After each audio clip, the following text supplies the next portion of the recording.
ஆண்டவர் இயேசுவின் நாமம் மகிமைப்படட்டும்.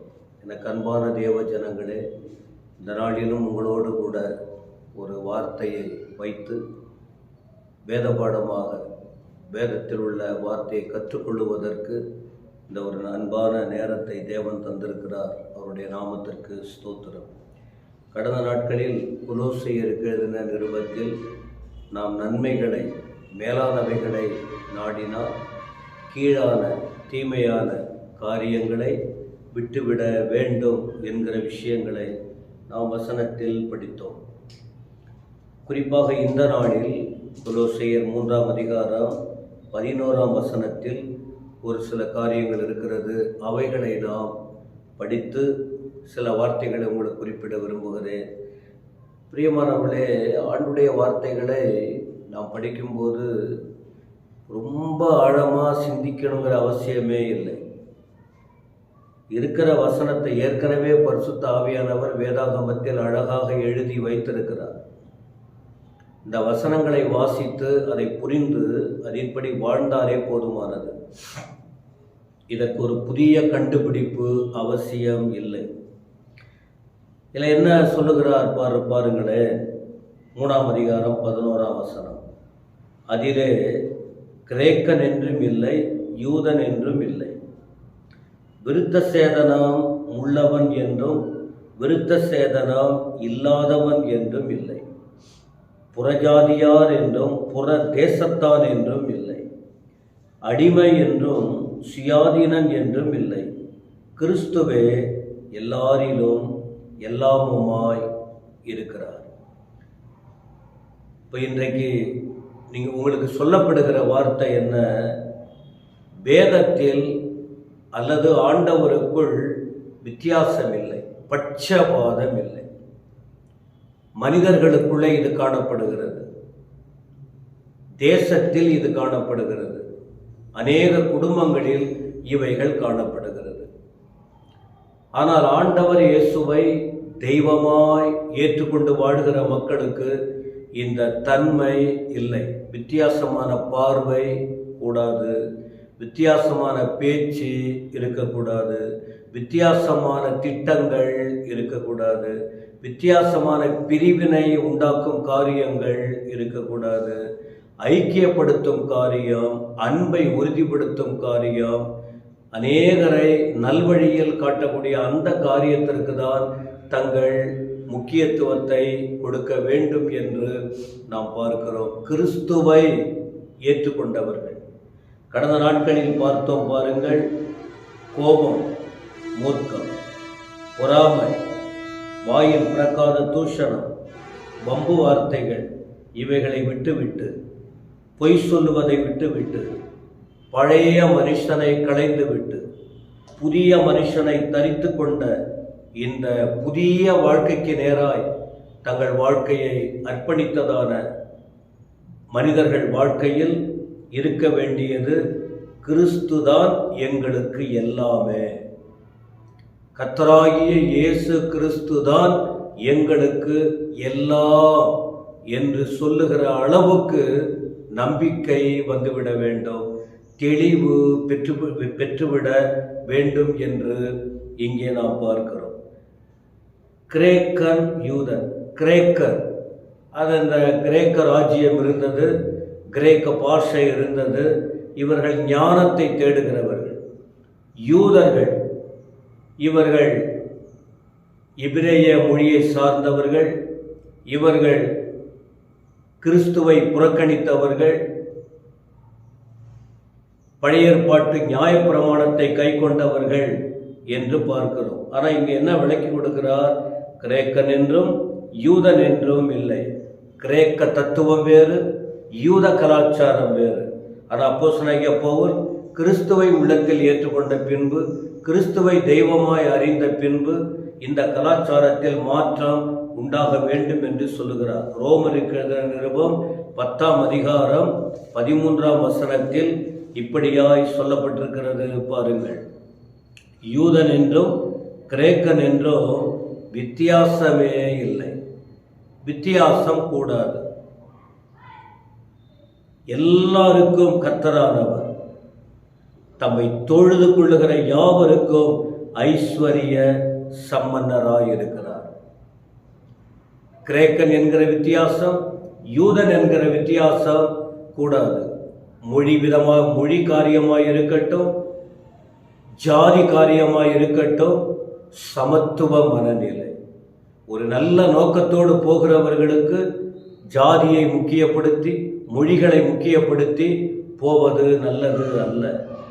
எல்லாருக்கும் கர்த்தறிவர், எல்லா ஜாதிக்கும், எல்லா ஜனங்களுக்கும், எல்லா மொழிக்கு அப்பாற்பட்டு இவரே கர்த்தராய் இருக்கிறார். அவரை தொழுது கொள்ளுகிற யாவருக்கும் அவர் ஐஸ்வர்ய சம்பன்னராய் இருக்கிறார் என்று கூறப்படுகிறது. கொலோசியர் 3:11 அடுத்த ஒரு வார்த்தை கூறுகிறதை பாருங்கள்.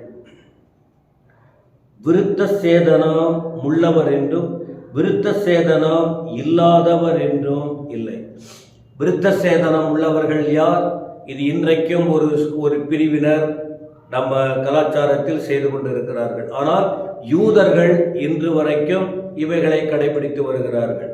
யூதர்கள் முகமதியர்கள், ஆபிரகாம் வழி வந்தவர்கள். அதில் 2 பிரிவு. ஒரு ஈசாக்கை சார்ந்தவர்கள் அல்லது இஸ்மவேலை சார்ந்தவர்கள் 2 பிரிவு. ஆபிரகாமுக்கு ஆண்டவர் ஒரு வார்த்தையை சொன்னார், விருத்த சேதனம் செய்ய வேண்டும். இதற்கு முன்பு உள்ள வார்த்தைகளில் இதை நான் பிரசங்கித்திருக்கிறேன். நீங்கள் அதை கவனித்தால் உங்களுக்கு தெரியும். ஆனால் விருத்த சேதனம் செய்தாலும் ஒன்றுமில்லை, விருத்த சேதனம் இல்லாமல் இருந்தாலும் ஒன்றுமில்லை. இதில் வித்தியாசம் கிடையாது என்பதாக பவுல் மீண்டும் குறிப்பிடுகிறார். 1 கொரிந்தியர் 7ஆம் அதிகாரம் 18-19 வசனத்திற்கு இதில் ஒரு விளக்கம் இருக்கிறது பாருங்கள். 1 கொரிந்தியர் 7ஆம் அதிகாரம் 18. ஒருவர் விருத்த சேதனம் பெற்றவனாய் அழைக்கப்பட்டிருந்தால் விருத்த சேதனம் இல்லாதவனாய் இருக்க வகை தேடானாக. ஒருவர் விருத்த சேதனம் இல்லாதவனாய் அழைக்கப்பட்டிருந்தால் விருத்த சேதனம் பெறாதிருப்பானாக. விருத்த சேதனமும் ஒன்றுமில்லை, விருத்த சேதனம் இல்லாமையும் ஒன்றுமில்லை. தேவனுடைய கற்பனைகளை கை கொள்ளுகிறதே காரியம். இதற்கு முன்பு இந்த வேதாகமத்தின் சட்டப்படி, நியாயப்பிரமாணத்தின்படி விருத்த சேதனம் செய்திருந்தால் மாற்றிக்கொள்ள முடியாது, ஒன்றுமில்லை. இதற்கு பிறகு கிறிஸ்துவை தெய்வமாய் ஏற்றுக்கொண்ட பின்பு அந்த எல்லைக்குள் போகக்கூடாது, அது தேவையில்லை. அப்ப என்ன செய்ய வேண்டுமோ? தேவன் கொடுத்த கற்பனைகளை கை கொள்ள வேண்டும். இயேசுவை அறிந்திருக்க வேண்டும். அவரே நமக்கு எல்லாம் என்று விசுவாசித்து அறிக்கையிட வேண்டும். அவர் கொடுத்த கற்பனைகளை கை கொள்ள வேண்டும். 3வது ஒரு காரியம் இந்த இடத்தில் குறிப்பிடுகிறார். புறஜாதி என்றும் புற தேசத்தான் என்றும் இல்லை என்று சொல்கிறார். புறஜாதி, இப்போ புறஜாதி என்று சொல்லப்படுகிற விஷயமே யூதர்களுக்கு அப்பாற்பட்டு அந்த நாட்களிலே பலவிதமான ஜாதிகள், குறிப்பாக 7 விதமான ஜாதிகள், பல ஜாதிகள் இருந்தார்கள். யூத பாரம்பரியத்திற்கு மாறானவர்களை புறஜாதிகள் என்று அழைக்கப்பட்டது வேதம். ஆனால் இங்கே பவுல் குறிப்பிடுகிறது அப்படி வேண்டாம். புறஜாதி என்றும் இல்லை, புற தேசத்தான் என்றும் இல்லை என்று குறிப்பிடுகிறார். கலாத்தியருக்கு எழுதின நிருபம் 3ஆம் அதிகாரத்தின் 28ஆம் வசனத்தை நீங்கள் படிக்கிற வேளையில் கலாத்தியர் 3:28 யூதன் என்றும் கிரேக்கன் என்றும் இல்லை, அடிமை என்றும் சுயாதீனம் என்றும் இல்லை, ஆண் என்றும் பெண் என்றும் இல்லை, நீங்கள் எல்லாரும் கிறிஸ்து இயேசுவுக்குள் ஒன்றாயிருக்கிறீர்கள். இதற்குள்ள இன்னொன்றையும் சேர்த்துக் கொள்ளலாம். புறஜாதி என்றும் புற தேசத்தான் என்றும் இல்லை, எல்லாருமே கிறிஸ்துவுக்குள் ஒன்றாயிருக்கிறீர்கள் என்பதாக. அடுத்து 29 நீங்கள் கிறிஸ்துவினுடையவர்களானால் ஆபிரகாமின் சந்ததியாரும் வாக்குத்தத்தத்தின்படியே சுதந்திரராயும் இருக்கிறீர்கள் என்று இங்கே குறிப்பிடப்படுகிறது. எனவே எனக்கு அன்பான தேவ ஜனமே, நாம் இந்த வித்தியாசங்கள் பார்க்க கூடாது என்று வேதம் நமக்கு தெளிவுபடுத்தி கொடுக்கிறது. கர்த்தருடைய நாமத்திற்கு ஸ்தோத்திரம். கொலோசியருக்கு நிருபம் 3ஆம் அதிகாரத்தில் அடுத்த ஒரு வார்த்தை சொல்லுகிறார். அடிமை என்றும் சுயாதீனன் என்றும் இல்லை. இவர்கள் அடிமைகள், இவர்கள் விடுதலையாக்கப்பட்டவர்கள். சுயாதீனர்கள் யார்? அவர்கள் அடிமைப்படாதவர்கள். இப்ப இவர்களை குறித்து சொல்லும் போது 1 கொரிந்தியர் 7ஆம் அதிகாரம் 20 முதல் 23 வரைக்கும் ஒரு சம்பவம் கூறுகிறது பாருங்கள். 20 முதல் 23 வரை. அவனவன் தான் அழைக்கப்பட்ட நிலைமையிலே நிலைத்திருக்க கடவன். உங்களை எதற்கு அழைத்திருக்கிறார்? அதிலே நிலைத்திருக்க வேண்டும். அடிமையா? அதிலே நிலைத்திரு. சுயாதீனமா? அதிலே நிலைத்திரு. அடிமையாய் நீ அழைக்கப்பட்டிருந்தால் கவலைப்படாதே.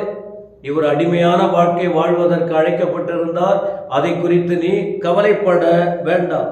நீ சுயாதீனனாக கூடுமானால் அதை நலமென்று அனுசரித்துக்கொள். அது உனக்கு கொடுத்த கிருபை. அனுசரித்துக்கொள். கர்த்தருக்குள் அழைக்கப்பட்ட அடிமையானவர் கர்த்தருடைய சுயாதீனனாய் இருக்கிறார். அப்படியே அழைக்கப்பட்ட சுயாதீனன் கிறிஸ்துவினுடைய அடிமையாய் இருக்கிறார். எப்படியும் ஒரு அடிமைதான் எல்லாருமே. சுயாதீனனாய் இருக்கிறவர் கிறிஸ்துவுக்கு அடிமையாய் இருக்கிறார். அடிமையாய் அழைக்கப்பட்டவர் வேறு காரியத்திற்கு அடிமையாய் இருக்கிறார். நீங்கள் கிரயத்திற்கு கொள்ளப்பட்டீர்கள், மனுஷருக்கு அடிமை ஆகாதிருங்கள். எல்லாரும் யார்? ஆண்டவராகிய இயேசுவின் இரத்தத்தினால் கிரயம் கொடுக்கப்பட்டு மீட்கப்பட்டவர்கள், கிரயத்திற்கு கொள்ளப்பட்டவர்கள். எனவே எந்த மனிதனுக்கும் அடிமையாய் மாறாதிருங்கள். ஏன் என்று சொன்னால், ஏன் கிரேக்கன் யூதன் இல்லை, விருத்த சேதனம் இல்லாதவன் இல்லை, புறஜாதிகள் புற தேசத்தான் என்று இல்லை, அடிமைகள் சுயாதீனம் என்று இல்லை. வேதம் சொல்லுகிறது கொலோசையர் 3:11 கிறிஸ்துவே எல்லாரிலும் எல்லாமுமாய் இருக்கிறார். கிறிஸ்துதான் எல்லாரிலும், தனி நபர், எல்லாரிலும் எல்லாமுமாய் இருக்கிறார்.